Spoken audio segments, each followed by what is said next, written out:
السلام علیکم۔ اچھے بیان اور مزید اچھی ویڈیوز کے لیے ہمارے چینل کو سبسکرائب کریں اور لائک اور شیئر کرنا نہ بھولیں اور بیل آئیکن کو پریس کریں۔ شکریہ۔ ایک دوسرے کو عزت دو، برداشت کرو۔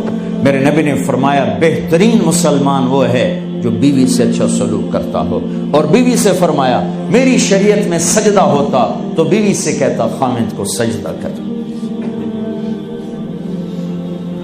بہترین صدقہ اولاد کی تربیت ہے۔ پورا گھر میرے نبی نے نقشہ، ہر ایک کی قیمت بتائی۔ ماں تیرے قدموں تلے جنت، کا کاش میری ماں زندہ ہوتی، تم دیکھتے میں کیا کرتا۔ میں عشاء کی نماز کے مصلی پر ہوتا، میں سورۃ فاتحہ پڑھ رہا تھا، ادھر سے آواز آتی میری ماں کی محمد، تو میں نماز توڑ کے کہتا لبیک اماں جان۔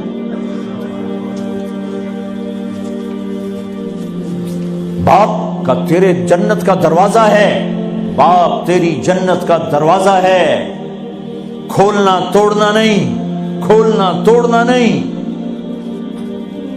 توڑ لیا تو جنت میں نہ جا سکو گے۔ سب سے بہترین مسلمان جو بیوی سے اچھا سلوک کرے، سب سے بہترین عورت جو اپنے خامند کی منشا کو دیکھے۔ پھر آپ نے ایک عجب بات فرمائی جو معاشرے میں بہت بوجھ بنتا ہے جس کا، ہاں بھائی تمہیں ایسا صدقہ بتاؤں جس سے بڑھ کے کوئی صدقہ نہیں، تمہیں ایسا صدقہ بتاؤں جس سے بڑھ کے کوئی صدقہ نہیں۔ انہوں نے کہا جی کیا؟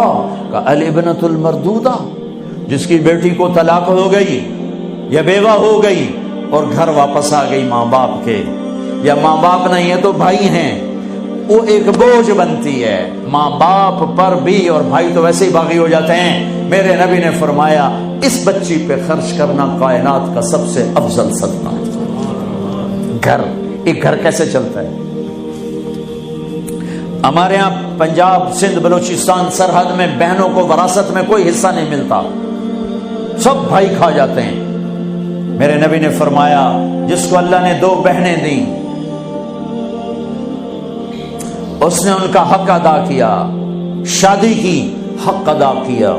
ماں باپ کی وراثت میں سے ہوتا ہے، اگر میں نے کوئی خود کمایا ہے اس میں بہنوں کا حق نہیں، ماں باپ سے اگر 1 روپیہ بھی آیا ہے تقسیم کیا جائے گا۔ جس نے بہنوں کا حق ادا کیا، شادی کی حق ادا کیا، اس پہ جنت واجب ہو گئی۔ جس کو اللہ نے 3 بیٹیاں دی، اس نے ان کی ڈولی اٹھائی، وہ جنت میں میرے ساتھ یوں ہوگا۔ ایک بولے اگر 2 ہوں، کہ جس نے 2 بیٹیوں کی شادی کی وہ بھی ایسے ہوگا۔ اللہ بھلا کرے۔ ایک صحابی کا کہ جس کی 1 ہو، کہ جس کی 1 ہے، اگر اس نے اس کو عزت سے رخصت کیا تو وہ بھی میرے ساتھ ایسے ہی ہوگا۔ پھر کئی بچیوں کو طلاق پڑی ہے کہ اس کو بیٹا نہیں ہوتا۔ یہاں آنے سے پہلے کا واقعہ، پنڈی سے بچی رو رو برا حال اس کا، میں تو فون سنتا ہی نہیں ہوں ایسے کہ میرا تو کلیجہ پھٹ گیا ہے۔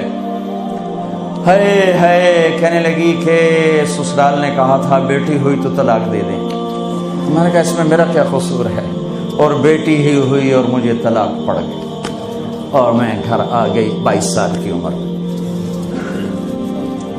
بیٹی دینے والا اللہ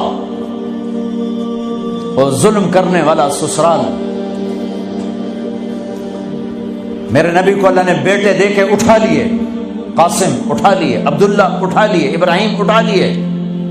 4 بیٹیاں دی، 3 زندگی میں اٹھانی، زینب، ام کلثوم، رقیہ، تینوں آنکھوں کے سامنے چلی گئیں۔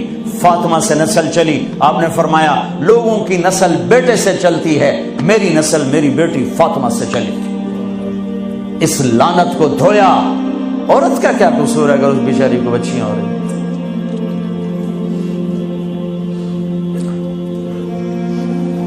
جس نے اپنی بہنوں کو حق ادا کیا، جس نے بیٹیوں کو ڈولے میں بٹھایا، ان کا حق ادا کیا، کہ جنت میں یوں ہو جائے گا۔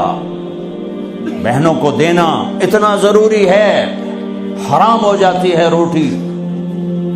میں نے مولانا جمشید صاحب میرے استاد ہیں، میں نے ان سے تفسیر پڑھی۔ میں ایک دن شہد کی بوتل لے کر گیا، پرانی بات ہے 76-77، میں نے کہا حضرت یہ ہدیہ ہے۔ فرمایا کہاں سے لائے ہو؟ کہ میرے اپنے باپ ہیں. فرمایا تیرے باپ نے اپنی بہنوں کو، تیرے باپ نے اپنی بہن یعنی میری پھوپھیوں کو، تیرے باپ نے اپنی بہنوں کو زمین میں سے حصہ دیا تھا؟ یہ سوال کیوں کیا؟ 10 روپے کی شہد کی بوتل تھی اس وقت، کہ اگر دیا تھا تو یہ میں لے لوں گا، اگر نہیں دیا تو پھر یہ حرام ہے، میں نہیں لوں گا. یہ مطلب